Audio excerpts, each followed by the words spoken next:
Good day everyone, I'm Rika Titular and I'm here to tackle one successful entrepreneur in the Philippines.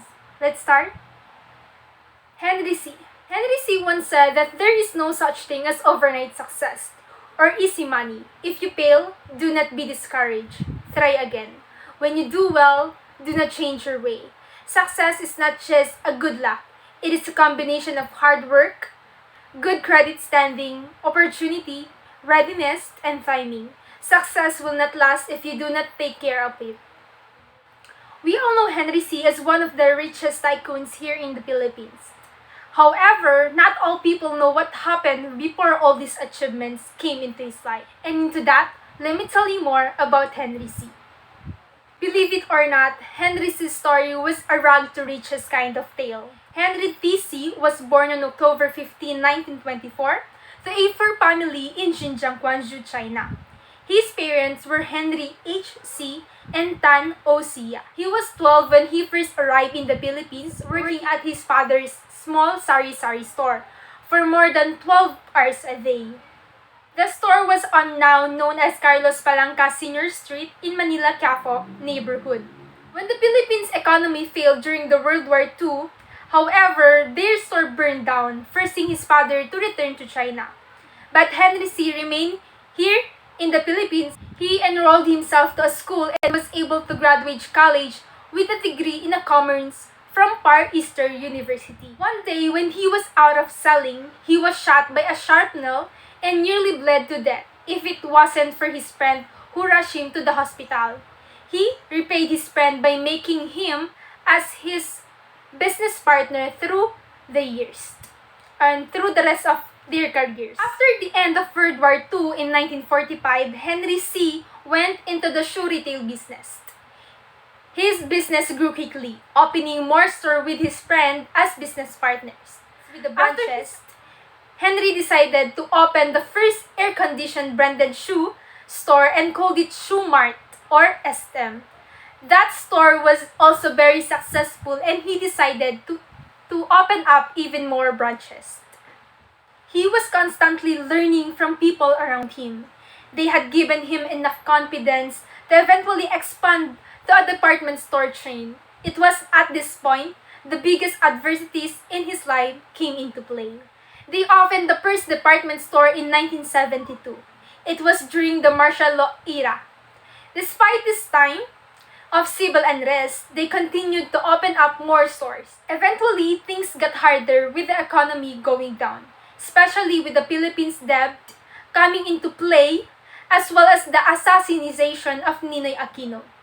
Added to this fact that his father came back out of nowhere, and many experts had come to believe that they would fail.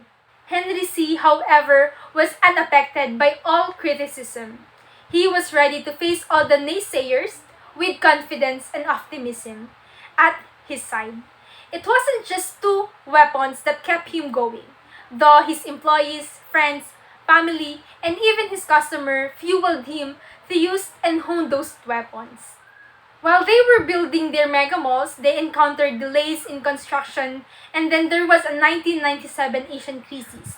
They had no choice but to delay and open up other malls. They were growing in terms of number, if not store size, as well as expanding their business beyond retail. On November 8, 1985, he established the first of many SM supermalls, the SM City North EDSA. He then went on to try his luck in banking. He had helped reorganize and strengthen bank organization, especially their main bank, Banco de Oro, which was mid-sized bank in that day.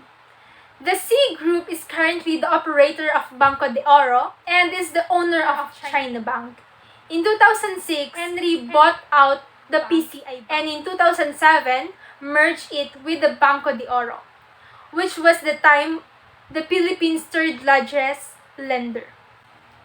He has also dabbled in the food and beverage business by acquiring 11% of San Miguel stock, but he sold it in 2005 for 680 million US dollar. Let's proceed to his awards and accolades. Henry C. has won quite some awards throughout the years thanks to his optimism, sheer willpower, and his knowledge of business. Management Man of the Year by the Management Association of the Philippines in 1999. Honorary Doctorate in Business Management by De La Salle University in January 1999. He was one of the 40 richest Filipinos of 2008. Forbes Magazine Heroes of Philanthropy in 2009. He won as the first Chinese Filipino recipient of the PCE Big Brother of Filipino Entrepreneur Award in 2006. And he was the first Chinese Filipino recipient of the PRA President Award in 2005. He was also entitled as the richest man in the Philippines for 11 consecutive years since 2005. But not the least, he was also ranked as the 52nd in Forbes World's Billionaire list of 2018. All of his accomplishments are a result of his dedication, creativity, diligence, perseverance, and optimism. Henry has faced numerous challenges and obstacles in his life that if we were the one who faced them, we would most likely give up. However, thanks to his unwavering attitude and amazing foresight in seeing the good in bad situation, as well as filtering through the advice of the pessimist, he has persevered. His attribute had made him one of the country's most successful entrepreneur. But unfortunately, he passed away in 2019 at the age of 94. But his legacy will live on. That would be all. Thank you.